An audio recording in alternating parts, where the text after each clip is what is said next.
राहुल जी मैं चाइना पर ही पूछना चाह रही थी। अब आप पूछ रहे हैं चाइना पर? नहीं राहुल जी, आप पूछ रही है जो चाइना का थ्रेट है, और मुझे तो वो क्लियर, और मैं इसको अब 2-3 सालों से कह रहा हूं, वो बिल्कुल क्लियर है और सरकार उसको छुपाने की कोशिश कर रही है, सरकार उसको इग्नोर कर रही है, मगर उस थ्रेट को ना छुपाया जा सकेगा और ना इग्नोर किया जा सकेगा। तो इसमें प्रेस का भी रोल है, और मैं आपको गलती नहीं देता हूं, आपके मालिक हैं, आप पर दबाव डालते हैं, वो ठीक है। आप कन्याकुमारी से चले और राजस्थान तक आए, इसमें 6 स्टेट ऐसे हैं जिसमें कांग्रेस अपोजिशन में है और राजस्थान ऐसा अकेला स्टेट है जहां पर कांग्रेस रूलिंग स्टेट है। जो आपने कहा, जब हमने यात्रा शुरू की, मैंने भी सोचा था कि एक्चुअली जो केरला में हमारा संगठन है वो शायद बहुत मजबूत है, मगर उसके बाद मैंने सोचा कि केरला बेस्ट होगा, केरला के बाद कर्नाटका उससे बेहतर चला गया और इम्प्रूव करता गया मतलब भारत जोड़ो यात्रा राजस्थान में जब से आई है, कांग्रेस सड़कों पर एकजुट दिख रही है,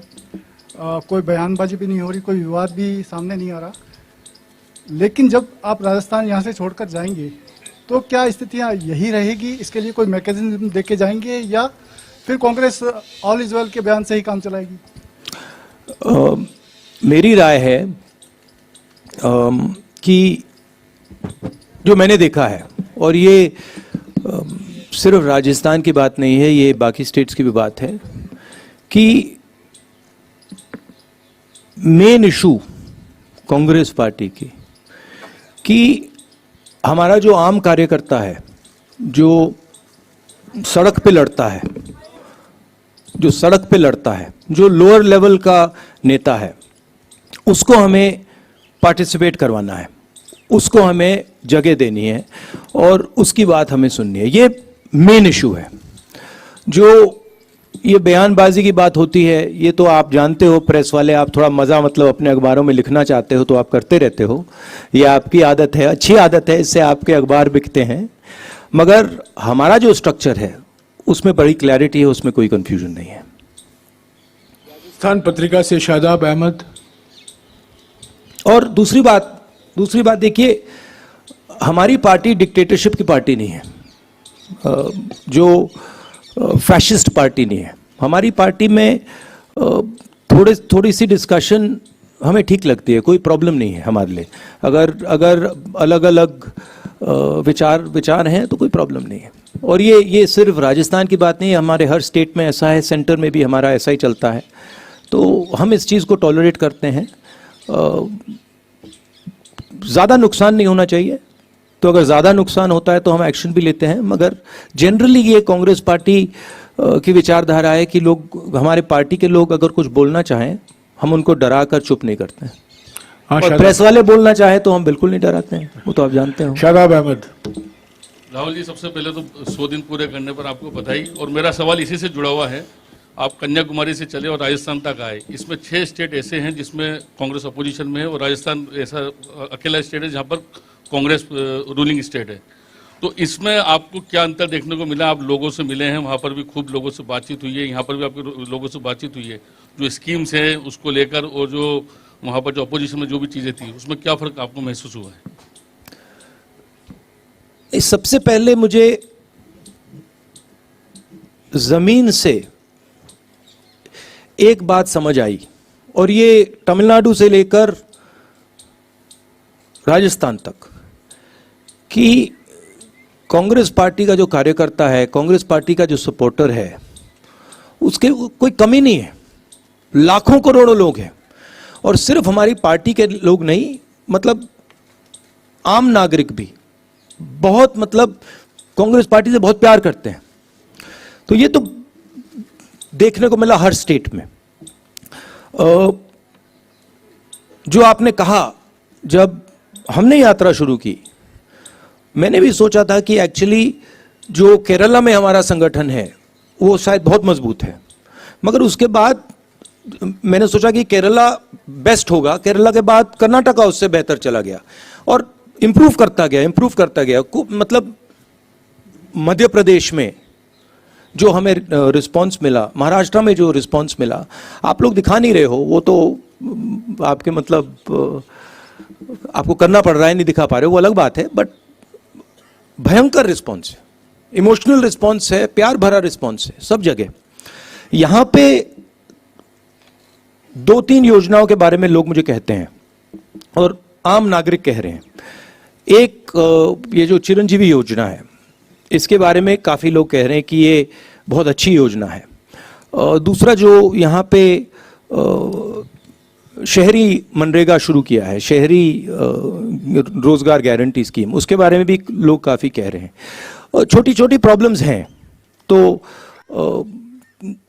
चलते हुए लोग थोड़ी शिकायत करते हैं कि यहाँ पे बिजली नहीं आ रही है थोड़ी सी, या फ्लोराइड, आज लोगों ने मुझे कहा कि उनके गांव में फ्लोराइड का पानी है, तो ऐसी शिकायतें तो आती है, वो तो सब जगह आती हैं। तो ओवरऑल काफी अच्छा रिस्पॉन्स रहा है। नवज्योति से गुणेंद्र कोई शिकायत नहीं है। नवज्योति से गुणेंद्र शर्मा। राहुल जी, ये आपके क्या है कि 4 साल सरकार के पूरे हो रहे हैं और सभी मंत्री सरकार रिपीट होने का दावा कर रहे हैं। अभी जो हाल में घटनाक्रम हुआ उसके बाद आपको क्या लगता है कि अब अगले 1 साल में सरकार रिपीट के लिए क्या किया जाएगा? और इसी में एक सवाल है, जयराम रमेश जी ने कल कहा एक सवाल प्लीज, एक सवाल। बिना चेहरे के चुनाव लड़ेगी कांग्रेस। आपने सवाल कर दिया, सवाल का जवाब देंगे। आपने सवाल कर दिया, एक सवाल। तो देखिए, चुनाव का प्रेडिक्शन आप लोग करते हो, आप लोग जानते हो, मगर मैं आपसे ये कह सकता हूं कि यहाँ पे ओवरवेलमिंग रिस्पॉन्स रहा है और हमारे जो कार्यकर्ता हैं उनकी मतलब अनबिलीवेबल स्ट्रेंथ है। जो मैंने पहले कहा, अगर हमने जो हमारे कार्यकर्ता हैं, जो हमारे लोअर लेवल के लीडर्स हैं, उनका अच्छी तरह प्रयोग किया तो हम चुनाव बहुत आसानी से जीत जाएंगे। जो लोग हमारे लिए काम करते हैं, जो लोग हमारे लिए लड़ते हैं, अगर उनको हमने सही जगह दे दी तो यहाँ पे भयंकर जीत होगी, स्वीप होगा। तो वही मेन इशू है। राष्ट्रदूत से Yogesh Sharma.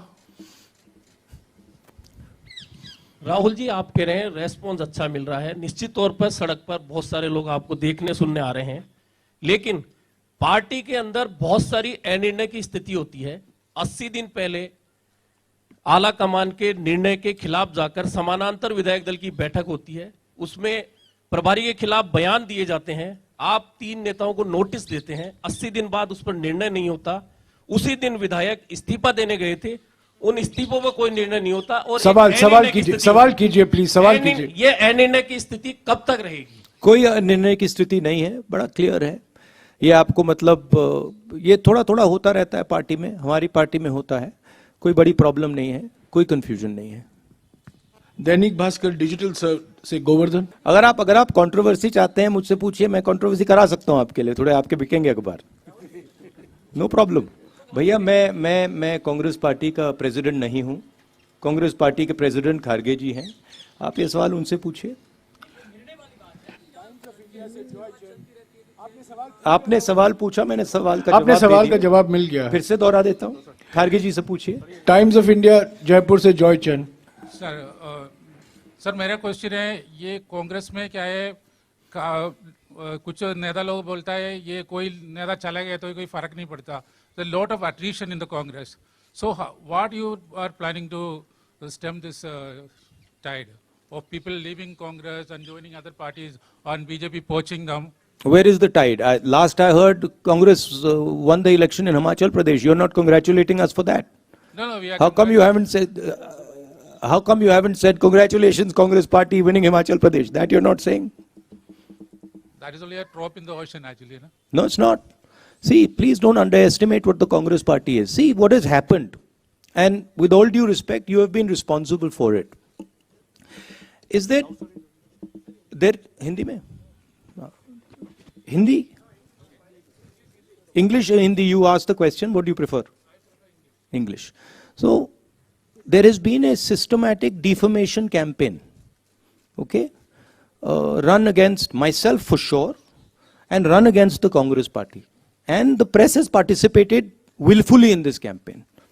I don't blame you, but the idea that Congress Party is withering away, Congress Party is ineffective, Congress Party, this has all been preached by the BJP opposition and by the BJP, and you have played a part in putting this across. Let me be very clear.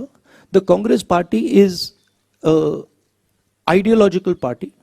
It is the party that is ideologically opposed to the BJP. It is the party that is fighting the BJP on the ground. It does not compromise with the BJP. It has its principles. And of course, if certain people want to leave the Congress party, they don't have the courage to face the BJP. They have been corrupt, and the BJP can apply pressure on them. They are welcome to leave. We don't want them. The more the merrier, right? What we need is people who are fighting the BJP, who believe in the Congress ideology, and who are standing firm against the fascism that is taking place in this country. That's what we need.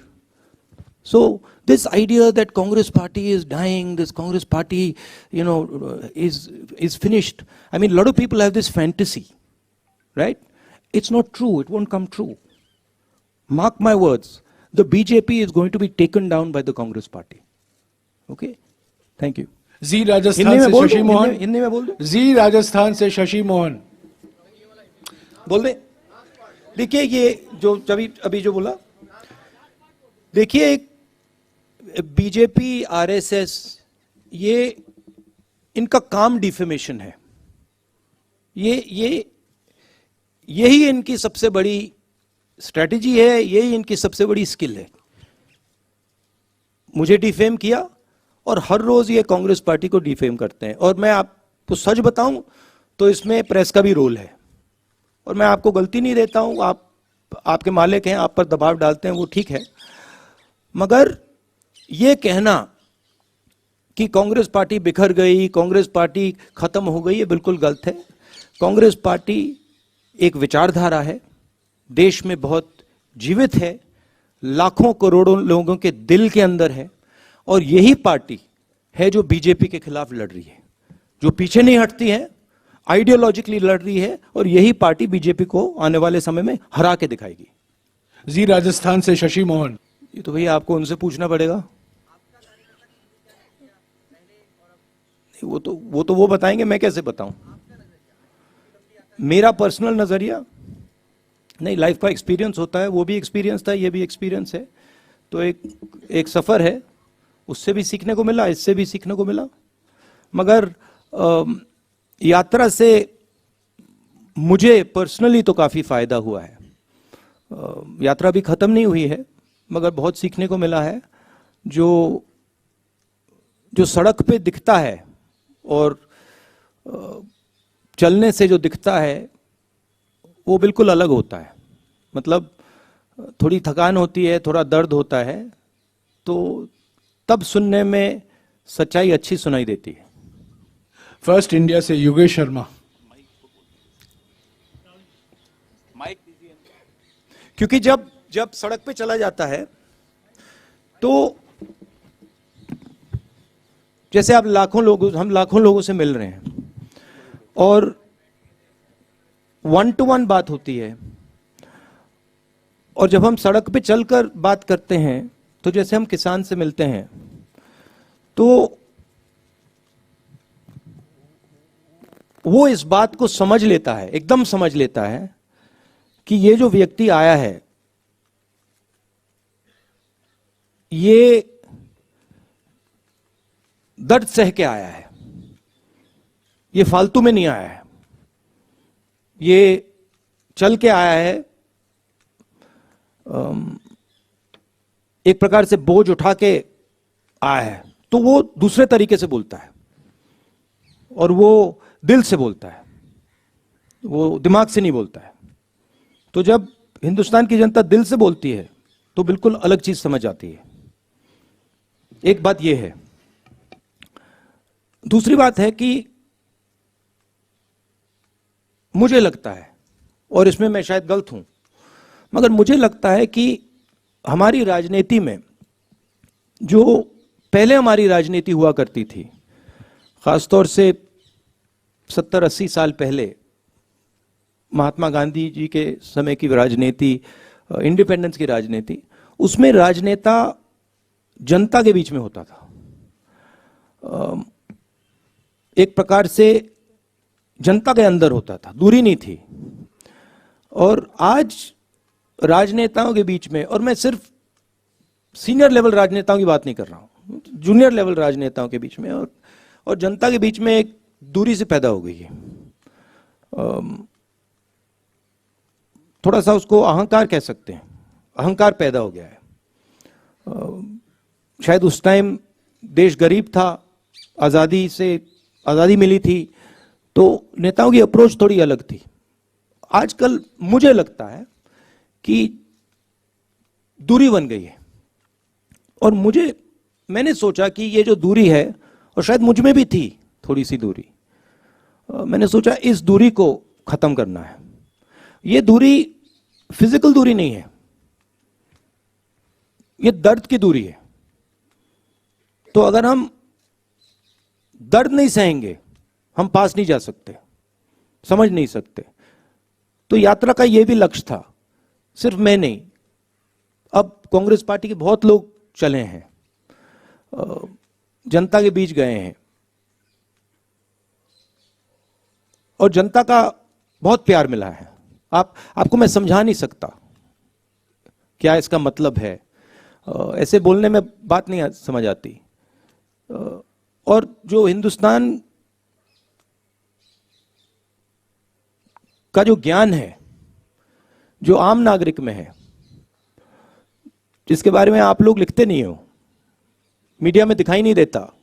आप लोग ऐश्वर्या राय जी, विराट कोहली जी, अमिताभ बच्चन जी के बारे में लिखते हो, मगर जो आम नागरिक है, जो अपना खून पसीना दे रहा है, उसका जो ज्ञान है, उसका कोई मुकाबला ही नहीं।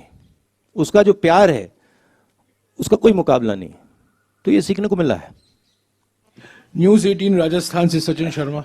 मेरा रह गया था सवाल। हाँ, अच्छा, सॉरी। राहुल जी, कई रंग आपने देखे कन्याकुमारी से लेकर राजस्थान तक, और राजस्थान में गहलोत सरकार है या कांग्रेस सरकार है, लेकिन बाकी जगहों पर कांग्रेस का राज नहीं है। लेकिन कांग्रेस की कोख से जन्मे कई दल वहां पर क्षेत्रीय दलों के रूप में खड़े हो गए, जिन्होंने कांग्रेस को लगातार नुकसान पहुंचाने का काम किया। चाहे हम जगन रेड्डी की पार्टी देख लें, या और दूसरे पश्चिम बंगाल में ममता बनर्जी की पार्टी देख लें। और जयराम रमेश जी ने कहा भी था एक दिन कि सवाल कीजिएगा, सीधा सवाल। तो क्या कांग्रेस अब इन सब पार्टियों की अगुवा बनेगी, और जो कांग्रेस विचारधारा से निकले हैं, क्या उनको समाहित करने का काम हर पार्टी का एवोल्यूशन होता है, ट्रांजिशन होता है। जो कांग्रेस पार्टी 10 साल पहले थी, जो हिंदुस्तान के हालात 10 साल पहले थे, 20 साल पहले थे, 30 साल पहले थे, 40 साल पहले थे, वो बदलते जाते हैं। पार्टी को अडेप्ट करना पड़ता है। अभी आप कांग्रेस पार्टी को अडेप्ट करते हुए देख रहे हो। कमियां रही हैं, मैं ये नहीं कह रहा हूं कि कांग्रेस पार्टी ने कभी गलती नहीं की, गलती की है, बहुत गलतियां की हैं, मगर देश के जो हालात हैं उसके लिए अब कांग्रेस पार्टी अडेप्ट कर रही है। और जो कांग्रेस पार्टी की जड़ है, जो उसका डीएनए है, अब कांग्रेस पार्टी उसके ओर जा रही है। और मैं आपको एक बात कह सकता हूं, जिस दिन कांग्रेस पार्टी ने अपनी जड़ पकड़ ली, जिस दिन जो कांग्रेस है वो कांग्रेस संगठन बन गया, उस दिन यहां पे कोई नहीं हरा सकता कांग्रेस को। तो ये एक कम्युनिकेशन है, जनता के साथ एक कम्युनिकेशन है, जनता को समझने का प्रयास है, और अपने आप को बदलने का प्रयास है। ठीक है, तो ये आप ट्रांजिशन देख रहे हैं, इसमें थोड़ा टाइम लगेगा, मगर ये विचारधारा जो है कांग्रेस पार्टी की, ये 10-15 साल पुरानी नहीं है, ये 100 साल पुरानी भी नहीं है। ये जो लड़ाई चल रही है, ये हजारों साल पुरानी लड़ाई है, हजारों साल पुरानी। तो ये विचारधारा की लड़ाई पहले थी, आज है। तकरीबन 2500, कितने चले हैं जयराम जी? 2800 किलोमीटर चला हूं, तो थोड़ा तो मैंने देखा होगा। मुझे दिखा है कि इस देश में करोड़ों लोगों के दिल में एक दूसरे के लिए प्यार है, मोहब्बत करते हैं एक दूसरे से, भाईचारा है और एक दूसरे के लिए लड़ जाएंगे, मर जाएंगे। और मुझे बहुत खुशी हुई क्योंकि मैंने भी सोचा था कि भाई देश को खो क्या गया है। ऐसे देश में इतनी नफरत कैसे हो सकती है। और सच बताऊं तो मुझे बहुत अच्छी चीज देखने को मिली कि नफरत ऊपर से फैलाई जा रही है। उसमें आप लोग भी काम कर रहे हो, करना पड़ रहा है, मगर नीचे से आप देखें, प्यार है, भाईचारा है, इज्जत है, रिस्पेक्ट है। और यही इस देश की संस्कृति है, यही इस देश की हिस्ट्री है। इसको बदला नहीं जा सकता है। राहुल जी, आपने 2.5-3 किलोमीटर की यात्रा की और लगातार चल रहे हैं। Hi sir, sir, my question to you is that after this successful completion of 100 days of Bharat Jodo Yatra, is the Congress party also planning to move from west to east in the country? अब देखते हैं, let us see. But you know, before I came to this press conference, I was having lunch with my friend here, and I said to him that I bet you that the press will not ask me a question on China. I said, मैं आपसे शर्त लगा लेता हूं कि press वाले आज सब सवाल पूछेंगे, आगे पीछे दाएं बाएं, यात्रा, सचिन पायलट, अशोक गहलोत, सब पूछेंगे। मगर चाइना के बारे में एक सवाल नहीं पूछा जाएगा। जिन्होंने 2000 स्क्वायर किलोमीटर हिंदुस्तान का उठा लिया, जिन्होंने हिंदुस्तान के 20 जवानों को शहीद किया, जो हमारे जवानों को अरुणाचल प्रदेश में पीट रहे हैं, मैंने कहा हिंदुस्तान की प्रेस मुझसे इनके बारे में एक सवाल नहीं पूछेगी। सच था। Vijay Lakshmi from India news. Vijay Lakshmi, mic दीजिएगा विजय लक्ष्मी जी को। ब्रदर, देश देख रहा है, ये मत सोचिए कि नहीं देख रहा है। राहुल जी, विजय लक्ष्मी इधर। राहुल जी, मैं चाइना पर ही पूछना चाह रही थी। अब आप पूछ रहे हैं चाइना पर? नहीं राहुल जी, अब पूछ रही है। नहीं, मैं चाइना पर ही अब याद आया चाइना। अपनी बारी का इंतजार करी थी मैं, क्योंकि एक ऑर्डर है प्रेस कॉन्फ्रेंस का। क्योंकि पार्लियामेंट में आप से मुलाकात नहीं हो पाती है, भारत जोड़ो यात्रा में आप हैं, आपकी पार्टी उठा रही है ये मसला हाउस में, लेकिन सरकार की तरफ से कहा जाता है 1 इंच भी कोई हमारी जमीन का नहीं ले सकता है। लेकिन उसके बावजूद इस तरह की घटनाएं हो रही हैं। आपको लगता है अप्रोच में कुछ चेंज करने की जरूरत है? मुझे जो दिख रहा है, जो चाइना का थ्रेट है, और मुझे तो वो क्लियर, और मैं इसको अब 2-3 सालों से कह रहा हूं, वो बिल्कुल क्लियर है। और सरकार उसको छुपाने की कोशिश कर रही है, सरकार उसको इग्नोर कर रही है। मगर उस थ्रेट को ना छुपाया जा सकेगा और ना इग्नोर किया जा सकेगा। उनका पूरा प्रिपरेशन चल रहा है, उनका लद्दाख की साइड और अरुणाचल की साइड पूरा ऑफेंसिव प्रिपरेशन चल रहा है। हिंदुस्तान की सरकार सोई हुई है।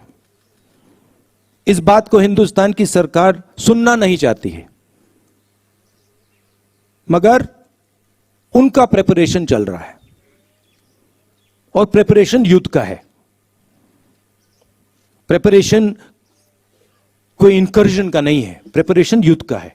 अगर कोई भी इन बातों को समझता है, अगर आप उनका वेपन्स का पैटर्न देख लें, वो क्या कर रहे हैं वहां पे, वो युद्ध की तैयारी कर रहे हैं।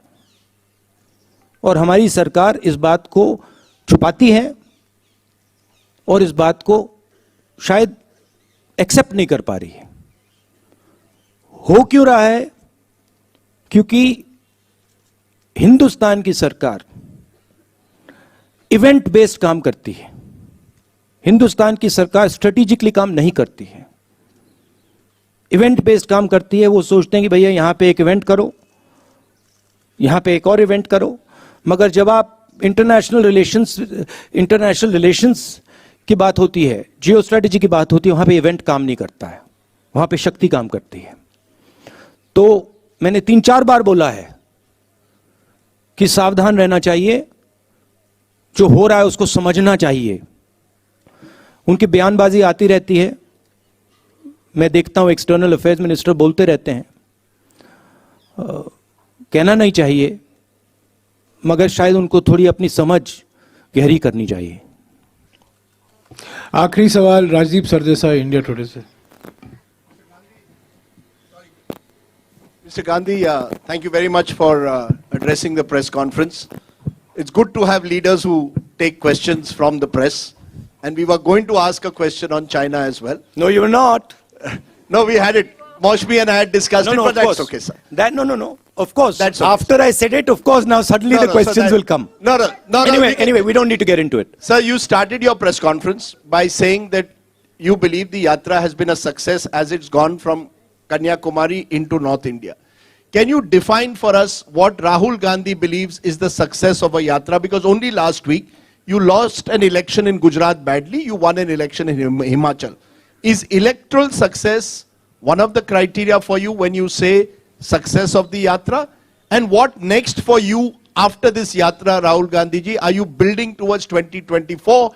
Is that also part of this Yatra's journey, sir? Look, there is a particular vision of this country that the RSS and the BJP propose. There's a particular path that they believe this country should take. It's a violent path. It's a hate-filled path. It's a path that is designed to create two Indias. One is an India where there are 5 or 6, 10 billionaires, and the other India where everybody else will live in poverty, in desperation. That's their vision. It's also a hate-filled vision. It's an angry vision of India. And it is a view.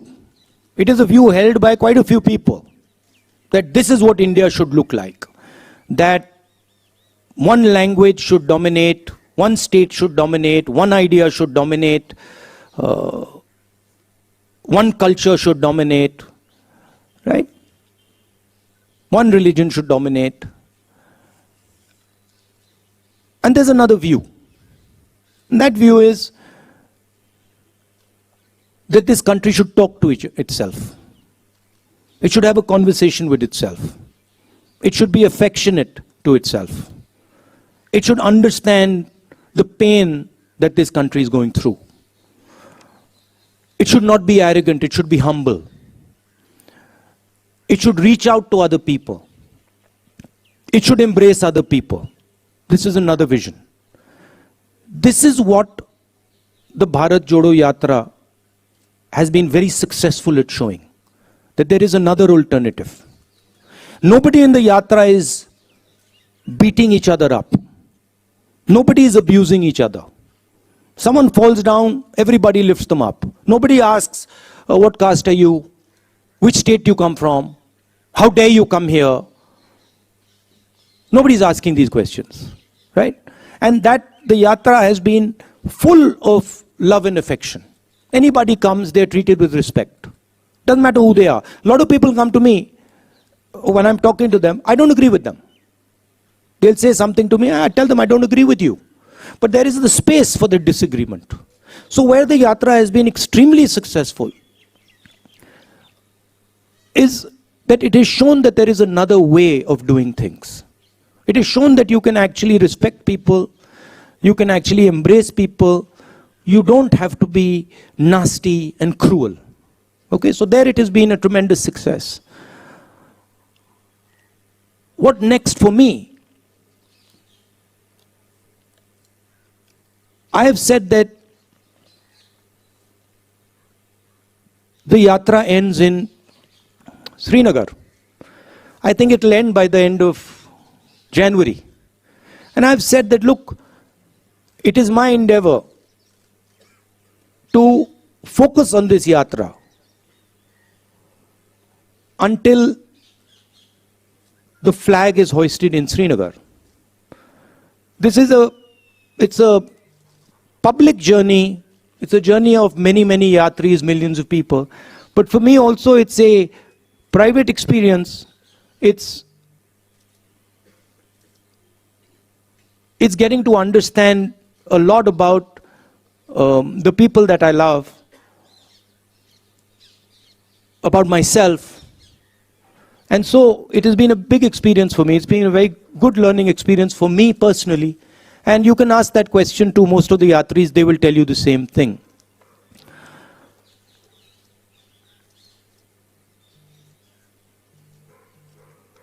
One of the reasons the BJP wins elections, I mean, there are multiple reasons, right? There is that they have huge amounts of money. They use the institutions of the country.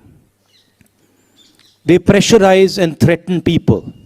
Those things, those tools are not available to us. We don't want to use them.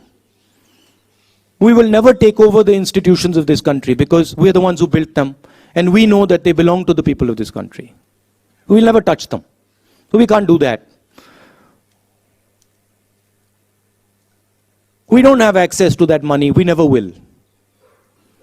Right? Because we don't offer the conveniences that the BJP offers. We say inconvenient things about farmers and laborers and small businesses and youngsters, and we do all that. So we'll never get that money. But one of the other reasons that BJP wins elections is because they're very clear on who they are. They're hateful, I don't agree with them. They divide India, I don't agree with them. But they have complete clarity on who they are. It's easy to have clarity on who they are. Because for them it's just, do you hate so and so? Yes, you do. Okay, that's who you are. For us it's much more complicated. But the day the Congress party understands in depth who it is and what it stands for, it will win every election that it faces. Okay? There is also the matter of fighting elections operationally, which we are getting better at. Himachal Pradesh election, we faced the full money of the BJP, the full organizational capability of the BJP, we beat them. And frankly, if in Gujarat the AAP hadn't been put up as a proxy and hadn't been used to target the Congress party, we would probably beaten the BJP there as well. So we are learning, but we are different than the large number of opposition parties. We work with them, we appreciate them, we believe they are important, but we're different. And the way we are different is we represent a national ideology. We represent a vision for the country. None of the regional parties can represent a vision for the country. They can represent a vision for a community or a vision for a state, but they cannot represent a vision for the country. Right? And what we are competing with is a vision that the BJP is proposing for the country. So the space of the Congress party will always be there. The people who believe in the Congress party will always be there. Let me finish. The people who believe in the Congress party will always be there. It's a question of getting them excited, getting them motivated, and getting them to believe in what they stand for, which the Yatra has been very, very good at doing. No, Rajdeep, no supplementary, please. So you're No not thinking of supplementary. Rajdeep, no supplementary, please. Okay, you're not thinking of 2024. Shukriya, Rahulji. Shukriya, Rahulji. Rahulji, shukriya. Okay. आपके आने So के you're पहले- not thinking of 2024 or an No election? supplementary, please. Okay. Please respect the rules that have been set. No, let me. I have informed you the rules. Jairam, one sec. See, the point is, see, I understand. Look, No supplementary. आप बार-बार पूछते हैं. I'll just answer आप that. बार-बार पूछते हैं. आप चुप रहिए. I'll answer the. चुप रहिए आप. आपको पहले मिला था तेलंगाना में, आप हरियाणा में आइए. ब्रदर, आप हरियाणा में ब्रदर, आइए. अगले प्रेस कॉन्फ्रेंस में आप आपको हरियाणा दिलवा में दूंगा. आइए. नहीं, मैं आपको करवा दूंगा. पहला आपको देंगे. अरे आप बार-बार पूछते हैं राहुल जी. यार धमकी अरे देते भाई. रहते हैं आप. Okay. Friends, everybody friends. Okay, one second. Now I just want to. समय हो चुका I है. just want to say one thing to Okay, Rajdeep. okay. See, the point is that these questions are meant to distract. right? They meant to take the press conference to a different place. I've got enough experience now. I'm not going to fall for it, right? And I'm not going to actually indulge in helping you take the press conference to a place where I don't want it to go. Thank you. Millat times को आपकी जरूरत है, हमारी आप माली मदद करें।